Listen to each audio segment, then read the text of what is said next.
নিজেদের পছন্দের ফরম্যাটে নিউজিল্যান্ডের বিপক্ষে সবার পর এবার সাদা পোশাকে মাঠে নামছে বাংলাদেশ জাতীয় ক্রিকেট দল।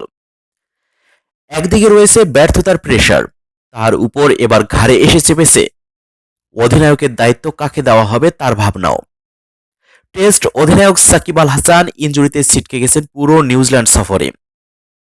ওয়ানডে সিরিজে শুধু একজন প্লেয়ার হলেও টেস্টে তিনি ছিলেন দলের অভিভাবক। কিন্তু তার না থাকায় কিউইদের বিপক্ষে মাঠে টেস্ট সিরিজ শুরু হবার আগে টিম ম্যানেজমেন্টকে ভাবতে হচ্ছে একাদশ নিয়েও।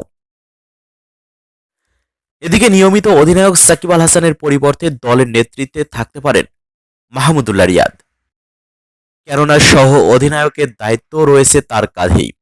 অন্যদিকে অধিনায়কের দায়িত্ব না নিয়ে উইকেটের পিছনে দায়িত্ব পালনে স্বাচ্ছন্দ্য বোধ করেন মুশফিকুর রহিম, তাই হয়তো তিনিই দায়িত্ব পাবেন উইকেট রক্ষকের। আর তাছাড়া মুশফিকুর রহিমকে বাংলাদেশ জাতীয় ক্রিকেট দলের টেস্ট ফরম্যাটের জন্য অধিনায়ক বানাতে চায় না বিসিবি, কেননা তাকে মাত্র একটি ম্যাচ পরিচালনার দায়িত্ব দিতে চায় না স্বয়ং বোর্ড প্রেসিডেন্ট নাজমুল হাসান পাপন।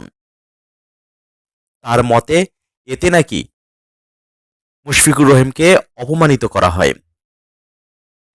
এছাড়াও অধিনায়ক হওয়ার দৌড়ে রয়েছেন তরুণ অলরাউন্ডার মেহেদী হাসান মিরাজ। একাদশে তামিম ইকবাল, সাদমান ইসলাম, মুশফিকুর রহিম, মমিনুলদের দায়িত্ব থাকবে স্কোরবোর্ড সমৃদ্ধ করার, আর বোলাররাও মুখিয়ে প্রতিপক্ষের 20 উইকেট তুলে নিতে।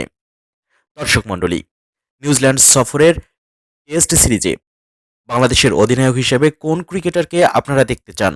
আপনার মতামতটি জানিয়ে দিন ইউটিউব চ্যানেল মিক্সার ওয়ার্ল্ডকে। আপনার মতামতটি জানাতে ভিডিওটির নিচে কমেন্ট বক্সে কমেন্ট করুন।